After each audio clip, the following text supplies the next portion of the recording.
হেসে হেসে বলেছিলেন, তুমি তো ফেসবুকে মধ্য দিয়ে তুমি এমপি হয়ে গিয়েছো।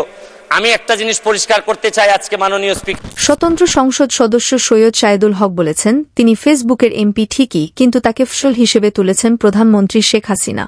আরেক স্বতন্ত্র সংসদ সদস্য হুছামুদ্দিন চৌধুরী বলেছেন, তাকে সংসদ নির্বাচনে আসার প্রেরণা ও স্নেহছায়া দিয়েছেন প্রধানমন্ত্রী। আজ মঙ্গলবার জাতীয় সংসদে রাষ্ট্রপতির ভাষণের ওপর আনা ধন্যবাদ প্রস্তাবের আলোচনায় অংশ নিয়ে এই দুই স্বতন্ত্র সংসদ সদস্য এসব কথা বলেন।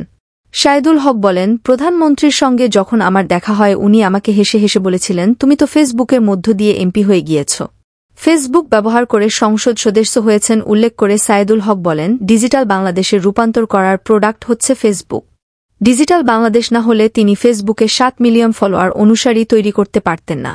সামাজিক যোগাযোগ মাধ্যম ফেসবুকের জনপ্রিয় স্বতন্ত্র এই সংসদ সদস্য বলেন, আপনি বলতেই পারেন যে আমি ফেসবুকের এমপি ঠিকই, কিন্তু আমাকে যিনি ফসল হিসেবে তুলেছেন এটা জননেত্রী শেখ হাসিনা আমাকে ফসল হিসেবে তুলেছেন। এই বক্তব্যকে টেবিল চাপড়ে স্বাগত জানান অন্য সংসদ সদস্যরা। অধিবেশন কক্ষে থাকা প্রধানমন্ত্রী শেখ হাসিনাকেও এ সময় হাস্যোজ্জ্বল দেখা যায়। অনেকটা হাস্যস করে সাইদুল হক বলেন, সৌভাগ্য কি দুর্ভাগ্য তিনি জানেন না। তার আসন পড়েছে প্রধানমন্ত্রীর সামনে, প্রধানমন্ত্রীর আসনের উল্টো দিকে পেছনের সারিতে। তিনি সব দেখতে পান। বিরোধী দল ও স্বতন্ত্র সংসদ সদস্যদের আসন পড়েছে প্রধানমন্ত্রীর চোখের সামনে। নড়াচড়ার কোনো সুযোগ নাই। সাইদুল হক বলেন, আমরা সংসদের বাইরেও নড়তে পারব না, ভেতরেও পারতেছি না। তবে আমি ভয় পাই মাননীয় প্রধানমন্ত্রীর পেছনে যারা সরকারি দলের সদস্য বসছেন তারা তো সকল ক্ষমতার উৎস, তাদের হয়তো মাননীয় প্রধানমন্ত্রী সব সময় চোখে দেখতে পারেন না। তবে আমার বিশ্বাস প্রধানমন্ত্রী আমাদের যেভাবে দেখবেন, পেছনে যারা আছেন এদেরকেও যদি একটু চেক করেন।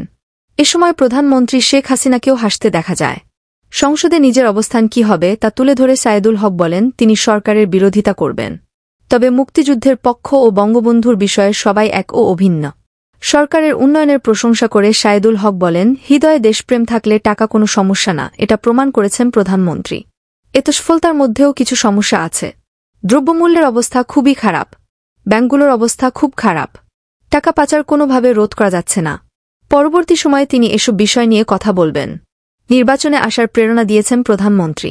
স্বতন্ত্র সংসদ সদস্য হুছামুদ্দিন চৌধুরী বলেছেন, তাকে সংসদ নির্বাচনে আসার প্রেরণা ও স্নেহছায়া দিয়েছেন প্রধানমন্ত্রী শেখ হাসিনা।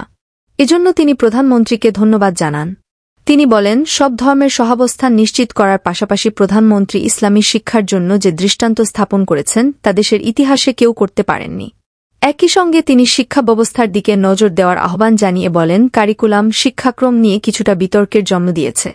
একটি পাঠ্যবইয়ের মানচিত্রে ফিলিস্তিন প্রসঙ্গে কিছু ভুল হয়েছে, যা দুঃখজনক।